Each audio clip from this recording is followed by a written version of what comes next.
బాగుపడదు తప్ప వేల కోట్ల రూపాయలు పడగలిగింది తప్ప రాష్ట్రాన్ని అప్పుల కుప్పగా మార్చి ఏ ఒక్కటి కూడా చేయలే.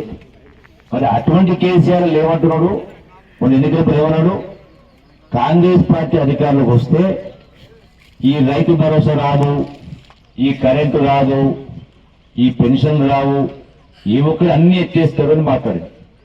మరి ప్రభుత్వం వచ్చి 4 నెలలైంది, ఏమైనా ఎక్కడ పడుకుంటారో మాట్లాడుతున్నాడు. మరి ప్రభుత్వం వచ్చి 4 నెలలు అయినా గత ప్రభుత్వం ఏర్పడిన ఏ ఒక్క స్కీమ్ ఎత్తేయకుండా ఇలా అవన్నీ కొనసాగిస్తూ, అంటే కరెంటు బంద్ అయిందా, ఈ రోజున రైతు భరోసా బంద్ అయిందా, అందరి కాదా అర్థమైంది.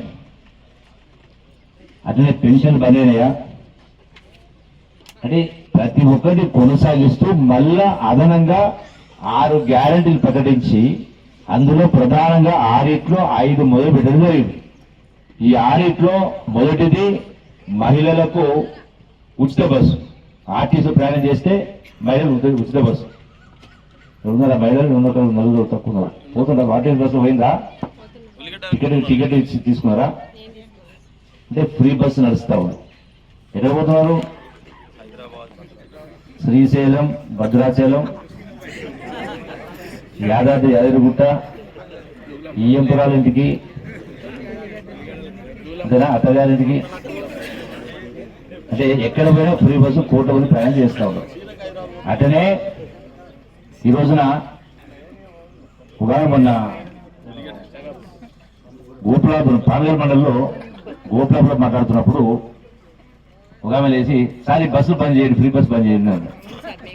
ఎందుకమ్మా అన్న, బస్సు నిండా మహిళలు ఎక్కుతున్నారు, సీట్లు దొరుకుతలేవు, కొట్లాడుతున్నాడు, బంద్ చేయలేదు.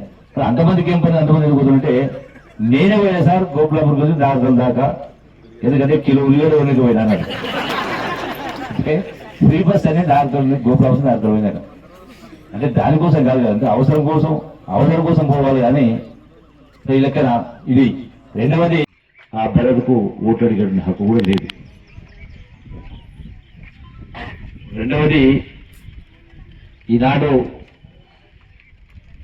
బీఆర్ఎస్ పార్టీ లెక్కకు వస్తే ఈనాడు బీఆర్ఎస్ పార్టీ అభ్యర్థి ప్రవీణ్ కుమార్ వ్యక్తులుగా గౌరవిస్తాం.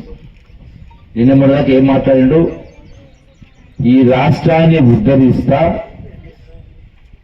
సమాజ స్థాపన సాధిస్తా, బడుగు బలహీన వర్గాల యొక్క జీవన శైలిని మారుస్తా,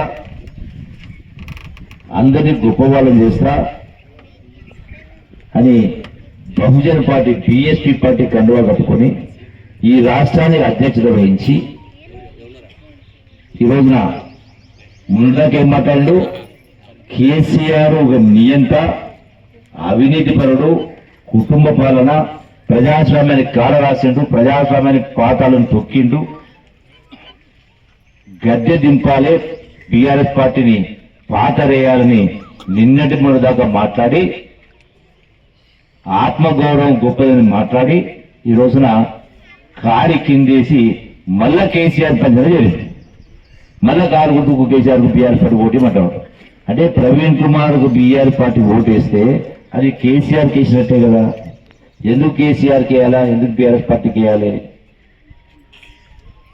గడచిన 10 సంవత్సరాల కింద కేసీఆర్ అధికారం చేపట్టినప్పుడు మీకందరికి తెలియాలి, ప్రజలకు చెప్పాలా, ప్రజలకు చైతన్యం జరగడం, ఇవన్నీ వాస్తవాలు తెలియాలి. 10 సంవత్సరాల క్రితం కేసీఆర్ ముఖ్యమంత్రి